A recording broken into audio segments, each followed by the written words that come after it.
Assalamualaikum warahmatullahi wabarakatuh.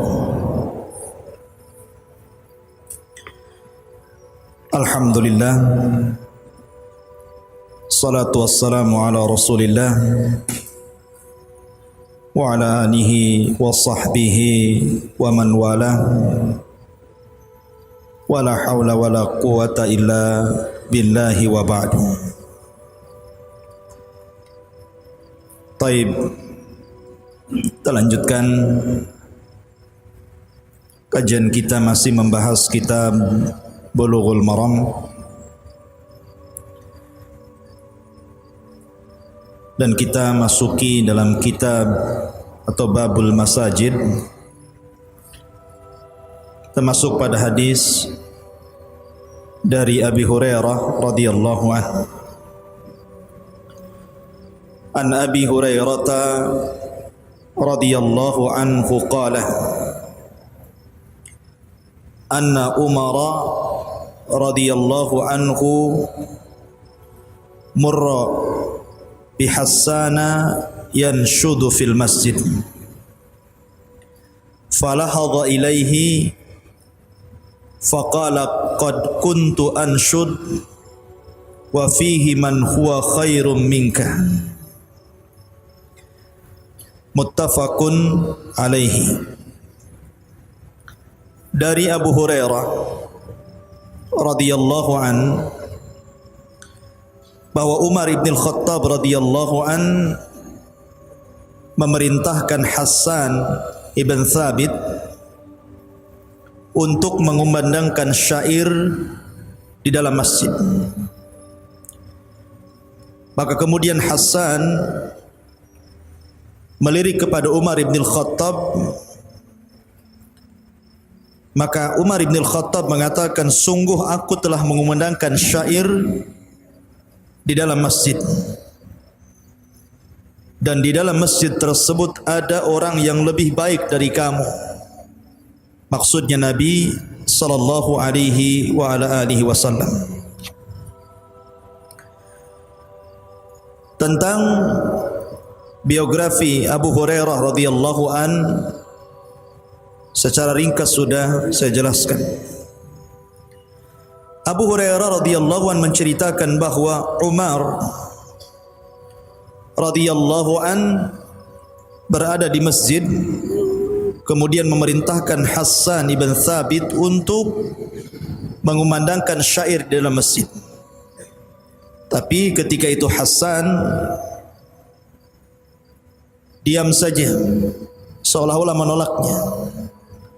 Maka Umar mengatakan, dulu aku mengumandangkan syair dan di hadapanku ada Nabi sallallahu alaihi wasallam. Taib. Di sini ada kisah Umar ibn al-Khattab radhiyallahu an dengan Hassan ibn Thabit. Umar ibn al-Khattab radhiyallahu an ma'ruf adalah satu di antara orang yang mendapatkan jaminan masuk surga dari 10 sahabat yang disebutkan dalam satu redaksi hadis.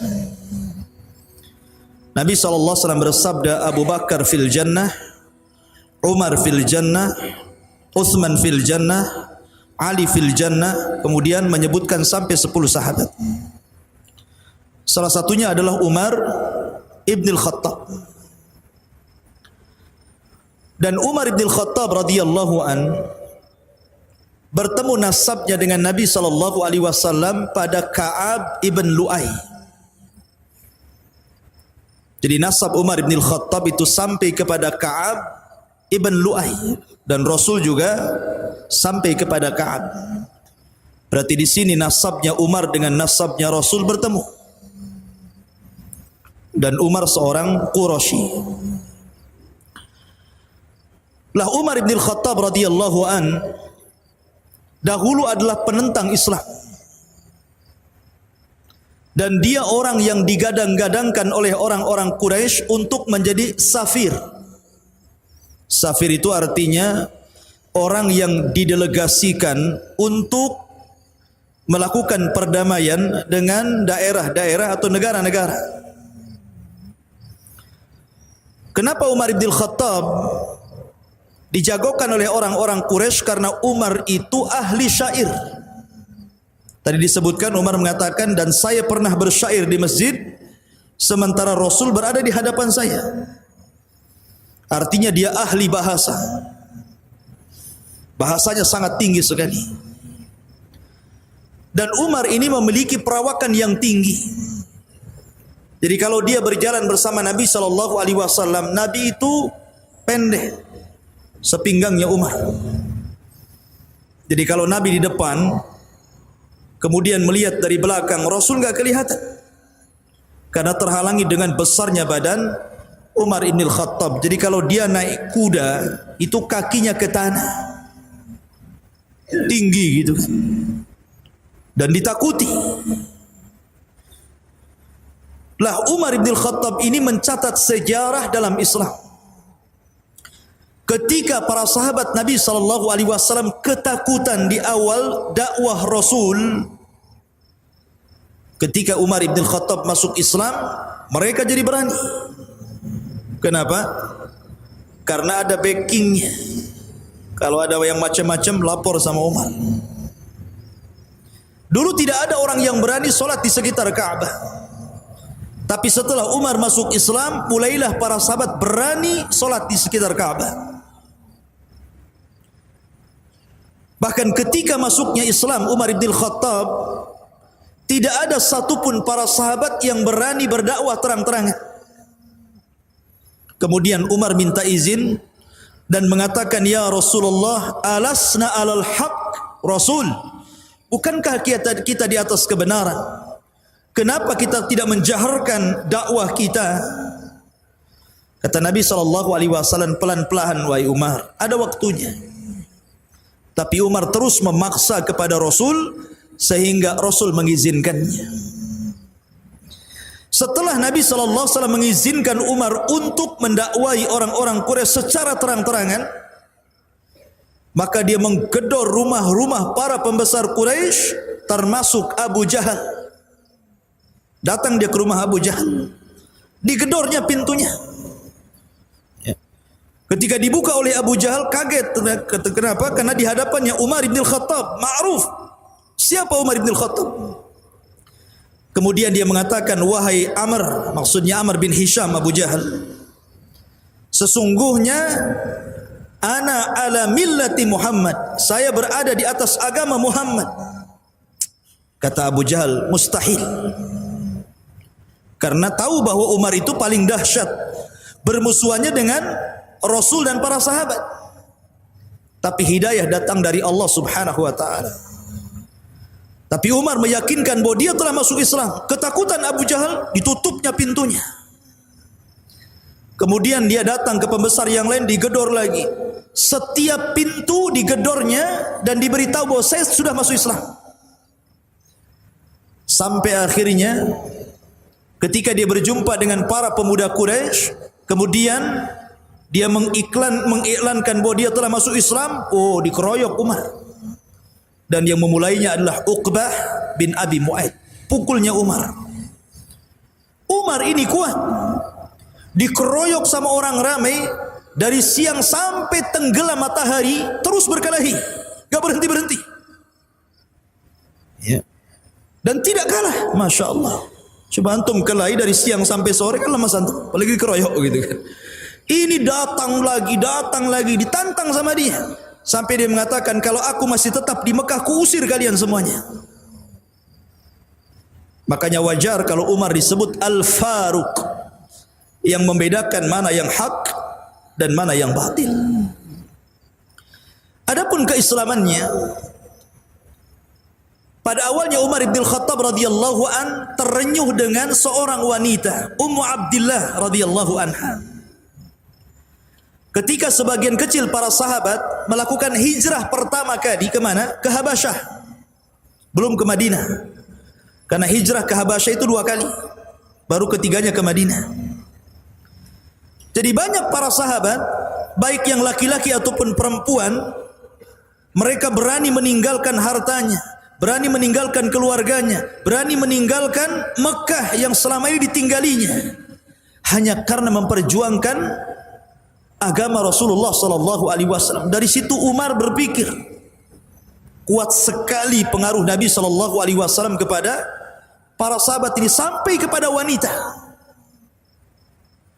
Dari situlah ikhwatu fiddin dimuliakan Allah azza wajal, ketika suatu ketika Umar bin Khattab dihabari dengan sesuatu yang tidak enak tentang Rasul sallallahu alaihi wasallam, marah dia.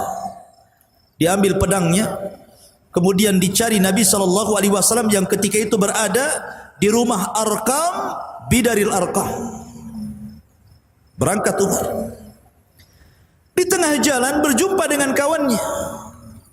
Kemudian kata kawannya, "Ya Umar, ila aina tadhhab? Mau kemana kau pergi?" Dia mengatakan, "Li'aqtula Muhammad." Aku hendak membunuh Muhammad. Maka kawannya mengatakan, "Ya Umar, maukah kuhabarkan dengan berita yang lebih besar daripada engkau membunuh Muhammad?" Kata Umar, "Apa itu?" Orang ini mengatakan, "Adikmu Fatimah masuk ke dalam agama Muhammad." Akhirnya enggak jadi dia menemui Rasul, malah berbalik ke rumah adiknya. Di rumah adiknya Fatimah ini sedang dibacakan Al-Quran oleh seorang sahabat namanya Khabbab ibn Arat. Seorang budak pandai besi, salah satu budak dari budak-budak yang masuk Islam dan mendapatkan azab dari tuannya. Ketika itu Umar bin Khattab mendengar apa yang dibaca oleh Khabbab di dalam rumah itu. Kemudian Umar tidak salah mendobrak pintu. Khabbab ketakutan, akhirnya sembunyi di balik jidar, di balik dinding, sambil gemetar tuh karena Umar datang. Tiba-tiba kemudian Umar tidak basa-basi langsung memukul adiknya dan suaminya, Sa'd bin Zaid. Tapi Umar ini punya hati yang rahim, tidak tega ketika adiknya tersungkur gitu kan. Namanya adiknya dipukul, otomatis ada perasaan saya. Ketika itu di tangannya ada lembaran-lembaran Al-Quran, karena saat itu Al-Quran belum dibukukan, masih berupa lembaran-lembaran yang dicatat. Umar memaksa untuk mengambil lembaran itu, tapi tidak dikasih dan mengatakan, "Anta najis, kamu itu najis. Kalau mau megang ini mandi dulu sana." Akhirnya kemudian Umar bin Khattab pun mandi, kemudian diserahkan lembaran itu. Pertama kali ayat yang dibaca adalah suratut Thaha. Thaha ma anzalna 'alaikal Qur'ana litashqa illa tadhkiratan liman yakhsha. Thaha, tidaklah Al-Quran Allah turunkan untuk mencelakakan manusia. Dia hanyalah tadhkiratan liman yakhsha, sebagai pengingat bagi orang-orang yang takut kepada Allah. Umar itu ahli bahasa, ahli syair. Ketika melihat untayan-untayan bahasa Al-Quran yang sangat tinggi sekali, barulah hidayah masuk ke dalam sanubari hati Umar bin Khattab. Dan itu menunjukkan pengaruh Al-Quran. Quran itu punya pengaruh yang hebat, luar biasa. Akhirnya kemudian Umar bin Khattab radhiyallahu langsung mengatakan, "Dullani ala Muhammad." Tunjukkan di mana Muhammad. Maka ketika itu Khabbab bin Arat baru keluar itu karena melihat Umar sudah reda. Kata Khabbab bin Arat, "Ya Umar, sesungguhnya aku mendengar Nabi sallallahu alaihi wasallam pernah berdoa kepadamu. Allahumma izzal Islam bi umaraini." Ya Allah, muliakan Islam dengan 2 Umar. Maksudnya Umar yang pertama Abu Jahal, Amr bin Hisham, dan Umar yang kedua adalah Umar ibn Khattab. Dari situlah Umar kemudian pergi. Dari kejauhan, maka para sahabat Nabi SAW yang berada di rumah Arqam bidaril Arqam ketika itu kaget karena melihat Umar. Ini Umar mau ngacau nih. Mereka tahu siapa Umar, preman. Ya. Makanya kemudian datanglah Hamzah, singa Islam, singa Allah. Dia mengatakan kepada Nabi sallallahu alaihi wasallam, kalau dia datang dengan keburukan, maka kami siap melawan dia dengan pedang-pedang kami. Tapi kalau dia datang dengan kebaikan, maka kita akan persilahkan datang. Maka kemudian tiba-tiba Umar datang kepada Nabi sallallahu alaihi wasallam dan mengatakan, "Ya Muhammad, asyhadu an la ilaha illallah wa asyhadu annaka Rasulullah." Masuk Islam dia. Masya-Allah. Hidayah. Hidayah itu milik Allah. Padahal Umar dulu pemabok. Umar dulu preman, penjahat kelas kakap. Tapi hidayah masuk ke tubuh Umar ibn Khattab radhiyallahu an, justru dia dengan Islamnya menjadikan Islam jaya. Dengan Islamnya menjadikan Islam mulia. Dengan Islamnya menjadikan Islam yu'la, menjadi tinggi. Ma'asyiral muslimin yang dimuliakan Allah Azza wa Jalla. Ketika seluruh manusia diperintahkan hijrah karena sudah tidak mungkin lagi tinggal di Mekah.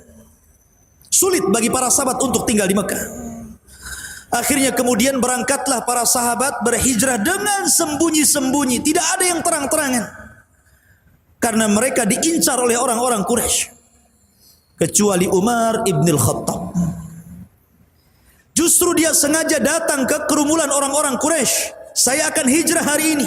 Siapa yang ingin menjadi yatim anaknya, menjadi janda istrinya, ikuti hijrah saya. Silakan. Siapa yang ingin yatim anaknya, yang ingin janda istrinya, ikutin saya. Itu Umar ibn Khattab. Nggak ada yang berani. Ya. Nyantai saja dia hijrah. Tapi para sahabat lihat, susah mereka hijrah. Suhaib Ar-Rumi padahal pemanah hebat. Dikenal orang-orang Quraisy itu siapa Suhaib Ar-Rumi, pemanah nomor 1 di Mekah. Ketika hijrah dihadang sama orang Quraisy. Kata Suhaib, di tanganku ada 20 anak panah. Kalian tahu siapa aku? Aku ini jago panah. Aku bisa saja lesatkan anak panah ini kepada 20 orang kalian. Selepas itu kalian tangkap aku, silakan. Kalian sudah mati dalam 20 orang. Kemudian orang Quraisy mengatakan, "Ya Suhaib, ataina su'lukan." Wahai Suhaib, dulu kau datang miskin ke Mekah, sekarang kau kaya. Kau mau ngambil kekayaanmu dibawa ke Madinah? Tidak bisa. Kata Suhaib, ya sudah gini saja. Kutunjukkan seluruh kekayaanku, ambil. Biarkan aku hijrah. Akhirnya sepakat hijrah dia tanpa harta. Orang kaya. Kekayaannya diserahkan semuanya. Sampai di Madinah dicerita kepada Rasul. Kata Nabi SAW, Rabihal bai'u Aba Yahya. Rabi'al bai'u Aba Yahya. Sungguh beruntung kau ya Aba Yahya. Perniagaanmu dengan Allah subhanahu wa ta'ala. Ini sahabat. Umar enggak gitu. Enggak ada yang berani ngadang dia. Karena jagonya Umar ibn Khattab. Ma'asyiral muslimin, sesampainya Umar di Madinah, maka Umar itu orang yang paling pemberani dalam setiap peperangan dan jihad. Sampai dalam perang Uhud yang merupakan kekalahan kaum muslimin, bahkan orang-orang munafik, orang-orang kafir menghembuskan cerita bahwa Rasul terbunuh dan Abu Bakar juga terbunuh. Maka dia datang kepada Abu Sufyan ketika itu masih kafir. Dia mengatakan, "Ya Aba Sufyan, kadzab." Wahai Aba Sufyan, dusta kau. Kau mengatakan Rasul meninggal, Abu Bakar meninggal, kadzabta, dusta kamu. Kata Abu Bakar, "Sadaqta. Sadaqta ya Umar." Kamu benar. Dan orang-orang musyrik yang lainnya itu enggak benar.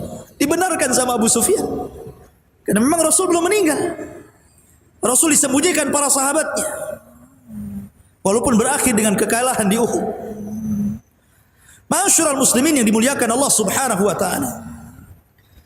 Ketika Nabi SAW meninggal dunia, Maka Umar bin Khattab radhiyallahu an adalah orang yang pertama kali membaiat Abu Bakar. Sehingga seluruh manusia berbaiat kepada Abu Bakar. Bahkan saking cintanya kepada Nabi SAW, pada waktu wafatnya Rasul, Umar sampai ngacung-ngacungkan pedang dan mengatakan, siapa yang mengatakan Muhammad meninggal dunia, ku gorok lehernya. Rasul belum meninggal. Dia seperti Nabi Musa, sedang pergi 40 hari dan akan kembali untuk mematahkan tangan dan kaki orang-orang munafik.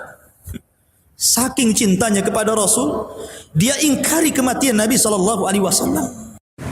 Baru datang Abu Bakar Siddiq menenangkan Umar, ya Umar, uskut, diam, duduk.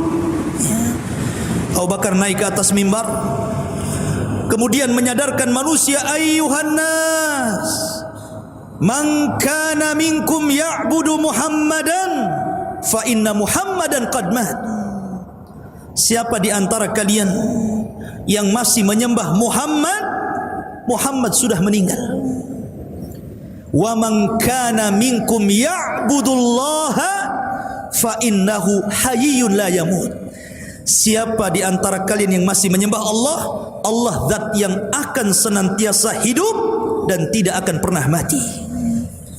Kemudian membacakan ayat yang kata Abdullah bin Abbas radhiyallahu an, seolah-olah ayat itu baru turun ketika itu, padahal ayat ini sudah turun lama. Wa ma Muhammadun illa rasulun qad khalat min qablihi ar-rusul. Afa immata aw qutilan qalabtum ala aqabikum wa man yanqalib ala aqibaihi falan yadurrallaha syai'an wa sayajzillahu syakirin. Tidaklah Muhammad itu melainkan sama dengan rasul-rasul yang lainnya, dia pun meninggal.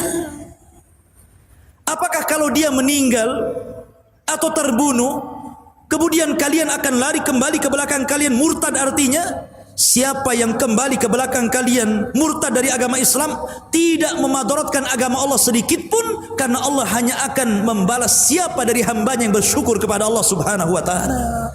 Barulah Umar tenang. Baru setelah itu heboh permasalahan kepemimpinan, maka Umar langsung berbaiat kepada Abu Bakar. Seluruh manusia berbaiat kepada Abu Bakar Siddiq radhiyallahu anhu. Ketika di perang Yamamah, ketika Abu Bakar melawan orang-orang murtad, orang-orang yang mengaku Nabi, Musailamah Al-Kadzab mengirim pasukan banyak Abu Bakar. Dipimpin oleh siapa? Dipimpin sendiri. Karena ketika itu pasukan berpecah jadi dua. Karena sebelum Nabi SAW wafat, Rasul itu sudah mempersiapkan satu pasukan besar untuk melawan Romawi, dipimpin oleh anak muda yang masih belia, Usamah bin Zaid. Jadi ketika Abu Bakar hendak memerangi nabi-nabi palsu, dia tidak mau menggunakan pasukan yang sudah disiapkan Rasul oleh Usamah bin Zaid. Dia buat pasukan sendiri. Dia berperang melawan nabi palsu. Dalam peperangan ini, dalam perang Yamamah ini, banyak qurra'ul Quran, para pakar-pakar Al-Quran, tumbang dan syahid. Akhirnya Umar kekhawatiran terhadap hilangnya Al-Quran. Lihat bagaimana Umar. Ini para qurra Al-Quran banyak yang meninggal nih. Ini kalau dibiarkan, maka Al-Quran akan dilupakan oleh manusia. Maka dia mendesak kepada Abu Bakar untuk membukukan Al-Quran, mengumpulkan lembaran-lembaran Al-Quran yang dicatat oleh para sahabat Rasul, dikumpulkan jadi satu supaya Al-Quran terjaga. Bagaimana hirsnya, perjuangan Umar untuk mengumpulkan Al-Quran, mendesak Abu Bakar karena dia Amirul Mukminin. Akhirnya Abu Bakar pun mau akhirnya mengumpulkan lembaran Al-Quran sampai menjadi mushaf. Tapi belum mushaf resmi, karena resminya di zaman Utsman. Ingat. Lah ketika Abu Bakar meninggal dunia, maka Abu Bakar Siddiq radhiyallahu an berwasiat kepada Umar bin Khattab agar dia menggantikan dirinya. Jadi kepemimpinan Umar itu wasiat dari Abu Bakar. Jadilah Amirul Mukminin Umar ibn Khattab. Satu-satunya gelar Amirul Mukminin adalah Umar ibn Khattab. Amirul Mukminin ini gelar kepada Umar karena Abu Bakar belum digelari Amirul Mukminin. Amirul Mukminin ini hanya digelari kepada Umar ibn Khattab. Ya wajar, karena kepemimpinan Umar ibn Khattab ini membuka Islam lebar-lebar. Mesir ditaklukkan sampai kepada perang Qadisiyah. Persia jatuh ke tangan kaum muslimin sampai kepada kuncinya Baitul Maqdis diserahkan kepada Umar ibn Khattab oleh pembesar keagamaan mereka. Masya Allah, luar biasa. Dan Umar ini ikhwan dikenal dengan ibadahnya, mudah menangis. Dulu dia orang yang sangat keras, tapi belakangan orang yang sangat lembut, mudah menangis. Tidak lepas daripada puasa dan qiyamul lail, sampai matanya cekung dan ada garis hitam. Karena banyaknya menangis, sampai di matanya ada jalan air mata khusus. Sampai ada jalannya. Begitulah Umar ibn Khattab radhiyallahu anhu. Sampai suatu ketika Umar ibn Khattab berjalan dengan pembantunya. Di tengah jalan dia berjumpa dengan nenek yang sangat tua, renta. Tiba-tiba wanita ini memanggil Umar dengan tidak sopan. Tidak sebagaimana orang memanggil Amirul Mukminin, tidak. Justru dia mengatakan, "Ih ya Umair, ih ya Umair." Bukan Umar tapi Umair. Dalam bahasa Arab Umair itu dari kata fu'ail, isim tasghir, mengecilkan orang, merendahkan orang. Kalau Umar itu besar, kalau Umar itu Umar kecil, itulah maksudnya. Kalau Salman itu besar, kalau Sulaiman itu Salman kecil, gitu maksudnya. Kalau kitab itu besar, kalau kutub itu kitab tipis. Iya Umair, dulu aku melihat engkau bermain-main di pasar Ukat, katanya kan. Sekarang kau sudah jadi Amirul Mukminin, ittaqillah ya Umair, katanya. Bertakwalah engkau ya Umair. Subhanallah. Wanita tua nasihati Umar. Marah ini pembantunya. Kemudian menasihati wanita itu dan mengatakan, wahai nenek, di hadapan kamu Amirul Mukminin, ta'addabi, beradab, berakhlak. Tapi Umar bin Khattab mengatakan, wakhir, biarkan dia. Kamu tahu siapa dia? Kamu tahu siapa dia? Kata Umar. Dia adalah satu-satunya wanita yang didengar pengaduannya oleh Allah Subhanahu wa taala. Dialah Haulah bintu Hakim yang diturunkan satu surah Mujadilah karena pengaduannya kepada Allah Subhanahu wa taala. Ketika itu Umar menangis. Menangis bersyukur kalau dia dinasihati oleh seseorang agar dia terus bertakwa kepada Allah Subhanahu wa taala. Masya Allah. Inilah seorang pemimpin. Kalau dikritik bersyukur. Ini tidak bisa orang mengkritik pemimpin besoknya ditangkap. Ma'asyiral muslimin yang dimuliakan Allah Subhanahu wa taala. Bahkan Umar ibn Khattab ini setiap malam dia selalu berjalan. Berjalan melihat rakyatnya, belusukan bahasanya.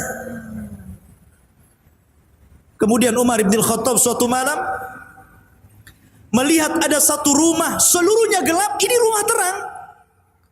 Kemudian dihampiri rumah itu.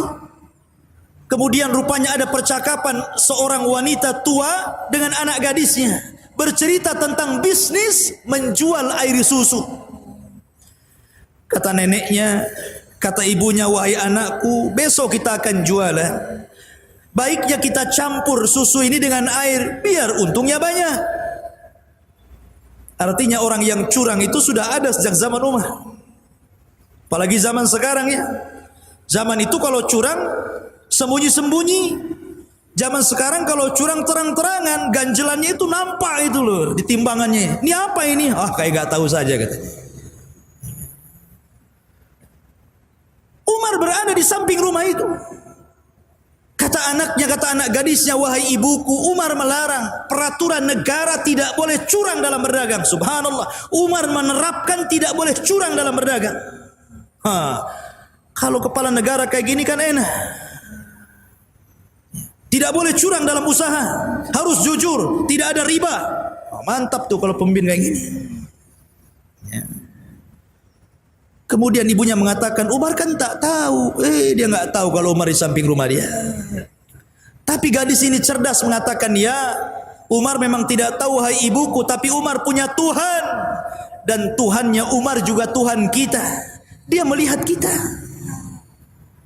Akhirnya Umar takjub, Masya Allah, di zaman itu Umar saja takjub, kok ada orang jujur. Coba, orang jujur di zaman itu Umar sampai takjub. Apalagi di zaman sekarang kan? Di zaman sekarang kalau ada orang jujur itu pasti dikatakan gila. Ya enggak? Pasti gila tuh orang itu. Gila orang itu katanya. Coba saja. Kadang-kadang kalau orang ngasih kembalian itu sengaja struknya digedein tuh. Kan gitu kan? Sengaja itu dibuat curang tuh struknya kan? Kadang-kadang labelnya lain, ketika di kasir lain, keluar lain lagi gitu kan. Subhanallah. Ya. Kadang-kadang lupa tuh ngambil kembalian, sengaja nggak dikasih. Ya. Artinya orang jujur saja buat takjub Amirul Mukminin. Makanya dia pulang mengumpulkan seluruh anak laki-lakinya dan mengatakan, siapa di antara kalian yang mau kawin? Oh, Qasim bin Umar mengatakan, saya Pak, katanya. Sini. Di sana ada perempuan hebat, kawin dengan dia kamu. Harusnya gitu orang tua ya. Antum arahkan anaknya, cari gadis-gadis yang soleha. Nak, kawin sama dia ya. Kata anaknya, nggak bisa Pak, sudah dapat di Facebook katanya. Itulah Umar bin Khattab memperhatikan bapaknya, anaknya. Akhirnya nikahlah Qasim ibn Umar, lahirlah orang yang luar biasa sepanjang sejarah, dikenang kepemimpinannya Umar bin Abdul Aziz. Subhanallah. Itulah Umar bin Khattab. Bahkan ketika Umar bin Khattab dahulu di zaman Abu Bakar, kapolrinya itu adalah Khalid ibn Walid. Pimpinan kepolisiannya itu Khalid ibn Walid. Karena Abu Bakar cerdas. Abu Bakar itu cerdas, mampu memposisikan seseorang pada posisinya. Dan itu dipuji oleh Umar setelah kematiannya. Ketika dia menjabat menjadi khalifah, dipecat kapolrinya ini. Khalid bin Walid dipecat, diganti oleh Abu Ubaidah ibnul Jarrah. Bukan tidak ada alasan. Umar punya alasan.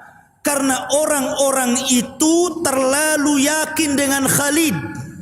Kalau peperangan dipimpin Khalid pasti menang, itu masalahnya. Kata Umar, di bahaya tauhid orang ini. Ini orang-orang akan tawakalnya bukan kepada Allah tapi kepada Khalid. Maka Umar ingin supaya orang-orang ini selamat tauhidnya, supaya tidak bergantung kepada Khalid lagi dalam peperangan tapi bergantung kepada Allah, diganti kapolrinya itu. Naiklah Abu Ubaidah ibnul Jarrah. Begitu Umar. Ya. Celah sesuatu yang bisa menyimpang dari tauhid langsung ditumpas. Bahkan ketika ada para sahabat yang kemudian melakukan sholat di bawah pohon, yang dulunya pohon itu dijadikan Bai'atul Aqabah, tempat berbaiatnya para sahabat, sepeninggal Rasul dan Abu Bakar di zaman Umar, ada orang sholat di situ. Alasannya karena itu pohon bersejarah. Para sahabat pernah berbaiat di sini. Marah Umar, bawa singso, digergaji. Ditumbangkan tuh, nggak boleh lagi, karena mengarah kepada syirik tuh. Bahkan ketika Umar bin Khattab perang melawan dalam perang Qadisiyah itu, kaum muslimin menaklukkan sebuah kota, di mana kota itu ada kuburan Nabi Daniel, Nabi di zaman Talut, yang memilih Talut untuk menjadi raja, namanya Nabi Daniel tuh. Kuburannya diagungkan di situ, di Syam. Maka Umar perintahkan gali kuburannya, pindah ke tempat lain, buat 9 kuburan, 8 kosong, 1 isinya. Jadi orang bingung mau nyembah, mana satu nih Daniel nih katanya. 9 kuburan. Ya. Yang 8 kosong 1 isi gitu kan. Itulah Umar mencegah orang untuk melakukan kesyirikan gitu maksudnya. Masya Allah. Sampai seperti itu Umar itu memangkas orang jangan sampai terjerumus kepada kesyirikan. Makanya Umar langsung pecat Khalid dan naik tahta Abu Ubaidah untuk memimpin perang Qadisiyah. Subhanallah. Allah menangkan di tangan Abu Ubaidah ibnul Jarrah sampai Persia jatuh ke tangan kaum muslimin. Ketika itu pembesar agama Yahudi yang ada di Baitul Maqdis tidak mau menyerahkan kuncinya. Dia akan menyerahkan kepada orang yang sifat-sifatnya sama dengan yang ditulis oleh Taurat. Padahal sudah kalah itu. Akhirnya datang kemudian Abu Ubaidah ibnul Jarrah. Ditengok ciri-cirinya. Oh, bukan kamu. Ya. Kemudian datang lagi Khalid bin Walid, ditengok lagi. Oh, bukan kamu. Didatangkan beberapa orang, bukan kamu. Ketika Umar ibn Khattab datang, ini dia katanya. Cocok dengan Tauratnya rupanya. Ramalan bahwa Umar akan menaklukkan Persia itu tercatat di perjanjian lama. Ini betul kayak gini orangnya ini. Karena Umar ibn Khattab ketika diberitahu bahwa Baitul Maqdis sudah roboh dan dikepung oleh kaum muslimin, dia datang ke Madinah tidak bawa pasukan, hanya berdua dengan pembantunya, gantian naik unta. Tidak bisa bayangkan.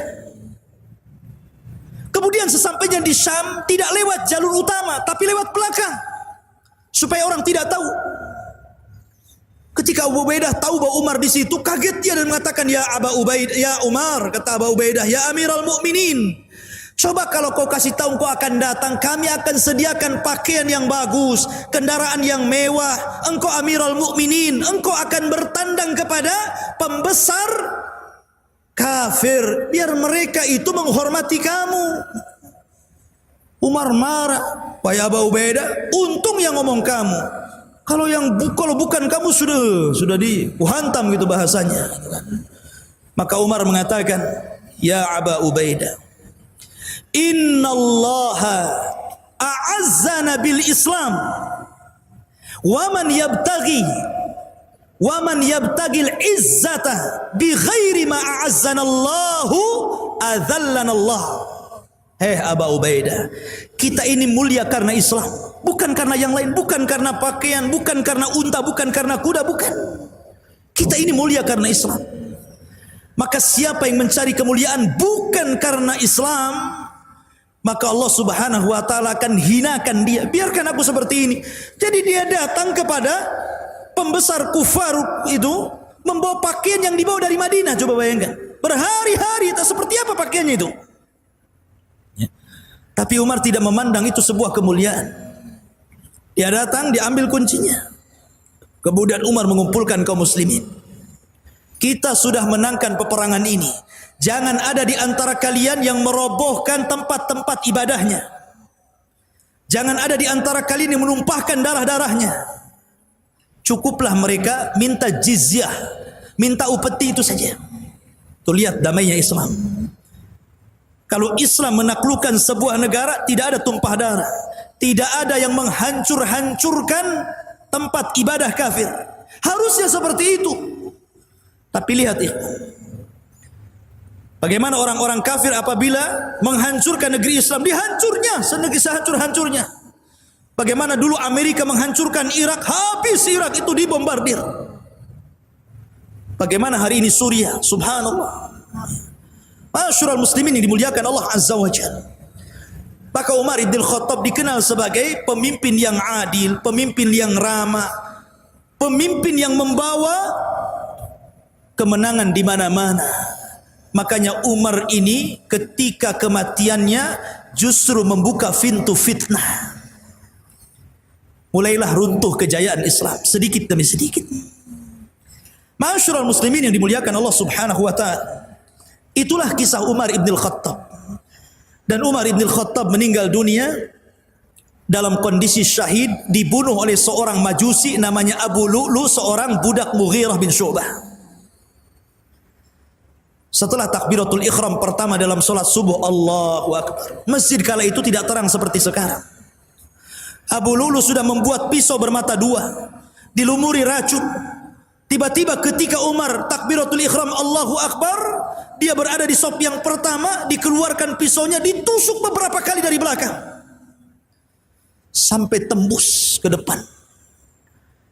Ketika itu Umar tumbang, dia sangka anjing yang menggigitnya. Karena tidak tahan darah banyak keluar, dia lemas, kemudian tumbang. Solat pun digantikan Abdurrahman bin Auf. Dia pun diangkat ke rumah. Setiap diberi obat keluar dari bekas lukanya, nampaknya Umar sudah tidak tertolong lagi. Kemudian setelah ditanyakan siapa yang membunuhku, oh, maka orang-orang mengatakan Abu Lulu al-Majusi. Dia memuji Allah, alhamdulillah katanya. Alhamdulillah katanya Umar. Orang yang membunuhku adalah orang yang belum pernah sujud dan ruku walaupun sekali. Dan itu adalah prediksi Nabi SAW ketika berjalan di Bukit Uhud bersama Abu Bakar, Umar dan Utsman. Kemudian Bukit Uhud tiba-tiba bergetar. Kata Rasul, diam wahai Uhud. Sesungguhnya di atas engkau ada Siddiq, maksudnya Abu Bakar, dan Syahidaini, ada dua orang yang kelak mati syahid, Umar dan Utsman bin Affan.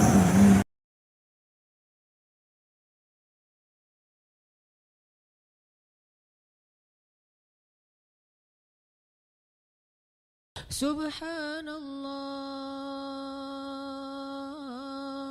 walhamdulillah wa la ilaha illallah wallahu akbar. Subhanallah